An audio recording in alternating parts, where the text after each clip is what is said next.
نحمدہ و نصلی علی رسولہ الکریم بسم اللہ الرحمن الرحیم۔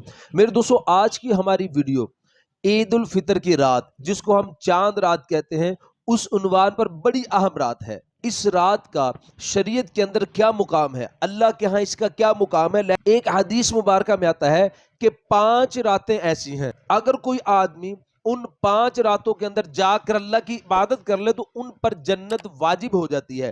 وہ کون سی 5 راتیں ہیں؟ یہ چاند رات ہم جس کو کہتے ہیں، عید الفطر کی رات، اس رات میں کیا ہوتا ہے؟ اللہ کی طرف سے کون سا انعام بندے کو ملتا ہے؟ اور وہ کون سے ایسے بدقسمت ہیں جو اس رات بھی، جو انعام کی رات ہے، اس رات کے اندر بھی اللہ کی رحمت سے محروم رہ جاتے ہیں، جن کی دعائیں قبول نہیں ہوتی؟ میرے دوستو، یہ بڑی اہم ویڈیو ہے، آپ اس کو آخر تک ضرور سنیے گا۔ مزید ایسی اسلامک معلومات کے لیے آپ ہمارے ساتھ جڑے رہیے، ہمارے چینل کو سبسکرائب کر دیں اور بیل نوٹیفکیشن پر کلک کر دیں تاکہ ہر نئی آنے والی ویڈیو کا نوٹیفکیشن بر وقت آپ کو مل سکے۔ تو میرے دوستوں، ہم اپنی ویڈیو کو آگے بڑھاتے ہیں۔ میرے دوستوں، یہ عید الفطر کی رات، جس کو ہم چاند رات کہتے ہیں، یہ اتنی اہم رات ہے کہ اللہ کے نبی صلی اللہ تعالی علیہ وآلہ وسلم نے ارشاد فرمایا کہ جو آدمی ثواب کی نیت سے دونوں عیدین کی راتوں کے اندر جاگے، یعنی دونوں عیدوں کی چاند رات کو جو آدمی جاگے، عبادت کرے، اللہ کی عبادت کے اندر مشغول ہو، اس آدمی کا دل اس دن نہیں مرے گا جس دن سب کے دل مر جائیں گے، سب کے دل مردہ ہو جائیں گے۔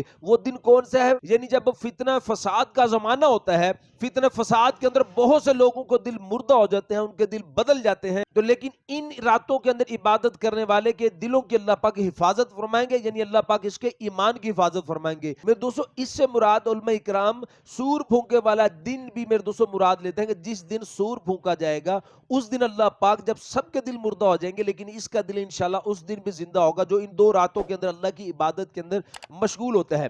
تو میرے دوستو، اللہ کے نبی صلی اللہ علیہ وسلم نے فرمایا جو آدمی 5 راتوں کے اندر، جو آدمی عبادت کرتا ہے، جاگتا ہے 5 راتوں کے اندر، تو اللہ پاک اس کے لیے جنت کو واجب فرما دیتے ہیں۔ وہ 5 راتیں کون سی ہیں؟ ایک رات تو میرے نبی نے فرمایا کہ وہ 8 ذی الحجہ، 8 ذی الحجہ کی رات، 9 ذی الحجہ کی رات اور 10 ذی الحجہ کی رات اور عید الفطر کی رات، عید الفطر کی رات اور شب برات کی رات، یعنی 15 شعبان کی رات۔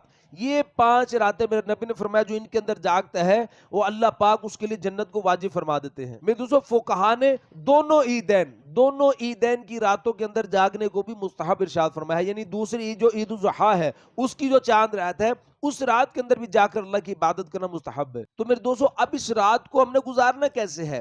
کیا کرنا ہے؟ اس رات کو ہوتا کیا ہے؟ یہ جائے کہ ہم بازاروں کے اندر اس رات کو گزاریں، لغویات کے اندر، اللہ کی نافرمانی کے اندر، بلکہ اس رات کو ہوتا کیا ہے وہ آپ ذرا غور سے سنیے گا۔ حضور صلی اللہ علیہ وسلم نے فرمایا کہ حق تعالی شانہ رمضان شریف میں روزانہ افطار کے وقت ایسے 10 لاکھ آدمیوں کو جہنم سے خلاصی مرحمت فرماتے ہیں جو جہنم کے مستحق ہو چکے تھے، اور جب رمضان کا آخری دن ہوتا ہے تو یکم رمضان سے آج تک جس قدر لوگ جہنم سے آزاد کیے گئے تھے، ان کے برابر اس ایک دن میں آزاد فرماتے ہیں۔ میرے دوستو، یہ حدیث بہت لمبی ہے۔ اسی حدیث میں میرے دوستو اللہ کے نبی صلی اللہ علیہ وسلم آگے ارشاد فرماتے ہیں، میرے دوستو، میرے نبی صلی اللہ علیہ وسلم نے ارشاد فرمایا کہ جب عید الفطر کی رات ہوتی ہے تو اس کا نام آسمانوں پر لیلۃ الجائزہ، انعام کی رات سے لیا جاتا ہے، اور جب عید کی صبح ہوتی ہے تو حق تعالی شانہ فرشتوں کو تمام شہروں میں بھیجتے ہیں۔ وہ زمین پر اتر کر تمام گلیوں، راستوں کے سروں پر کھڑے ہو جاتے ہیں اور ایسی آواز سے جس کو جنات اور انسان کے سوا ہر مخلوق سنتی ہے پکارتے ہیں کہ اے محمد صلی اللہ علیہ وسلم کی امت، اس کریم رب کی درگاہ کی طرف چلو جو بہت زیادہ عطا کرنے والا ہے اور بڑے سے بڑے قصور کو معاف فرمانے والا ہے۔ پھر جب لوگ عید گاہ کی طرف نکلتے ہیں تو حق تعالی شانہ فرشتوں سے دریافت فرماتے ہیں کیا بدلہ ہے اس مزدور کا جو اپنا کام پورا کر چکا ہو؟ وہ عرض کرتے ہیں کہ ہمارے معبود اور ہمارے مالک، اس کا بدلہ یہی ہے کہ اس کی مزدوری پوری پوری دے دی جائے۔ تو حق تعالی شانہ ارشاد فرماتے ہیں کہ اے فرشتوں، میں تمہیں گواہ بناتا ہوں، میں نے ان کو رمضان کے روزوں اور تراویح کے بدلہ میں اپنی رضا اور مغفرت عطا کر دی، اور بندوں سے خطاب فرما کر ارشاد ہوتا ہے کہ اے میرے بندو، مجھ سے مانگو، میری عزت کی قسم، میرے جلال کی قسم، آج کے دن اپنے اس اجتماع میں مجھ سے اپنی آخرت کے بارے میں جو سوال کرو گے عطا کروں گا، اور دنیا کے بارے میں جو سوال کرو گے اس میں تمہاری مصلحت پر نظر کروں گا۔ میری عزت کی قسم کہ جب تک تم میرا خیال رکھو گے میں تمہاری لغزشوں پر ستاری کرتا رہوں گا اور ان کو چھپاتا رہوں گا۔ میری عزت کی قسم اور میرے جلال کی قسم، میں تمہیں مجرموں اور کافروں کے سامنے رسوا اور فضیحت نہ کروں گا۔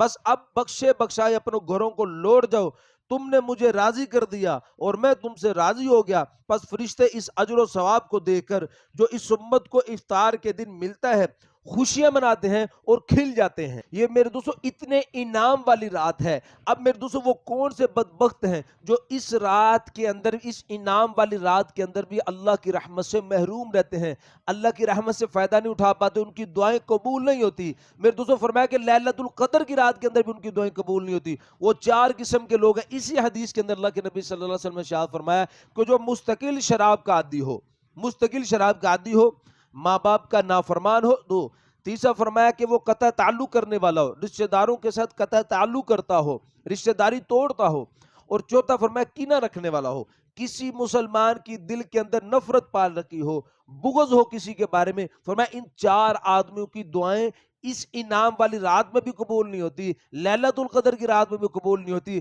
کسی رات میں بھی میرے دوستو ان چار آدمی کی دعائیں قبول نہیں ہوتی۔ میرے دوستو یہ بڑی اہم رات ہے، اس کو بازاروں کے اندر گھوم پھر کر گزارنا یہ ضائع کرنا ہے، بہت بڑا اپنا نقصان کرنا ہے، اللہ کی رحمت سے مایوس ہونا ہے۔ میرے دوستو یہ فتنوں کا دور ہے، دجالی فتنے بڑی کثرت سے میرے دوستو اس وقت آ رہے ہیں، تو اس وقت ان راتوں کے اندر جاگنا انتہائی ضروری ہے تاکہ اللہ پاک ہمارے دل کو زندہ رکھے، اللہ پاک ہمارے ایمان کی حفاظت فرمائے۔ میرے دوستو مزید ایسی اسلامک معلومات کے لیے آپ ہمارے ساتھ جڑے رہیے، ہمارے چینل کو سبسکرائب کر دیں اور بیل نوٹیفکیشن پر کلک کر دیں۔ اپنا بہت سا خیال رکھیے گا، دعاؤں میں یاد رکھیے گا۔ ملتے ہیں انشاءاللہ اگلی ویڈیو میں۔ السلام علیکم ورحمۃ اللہ وبرکاتہ۔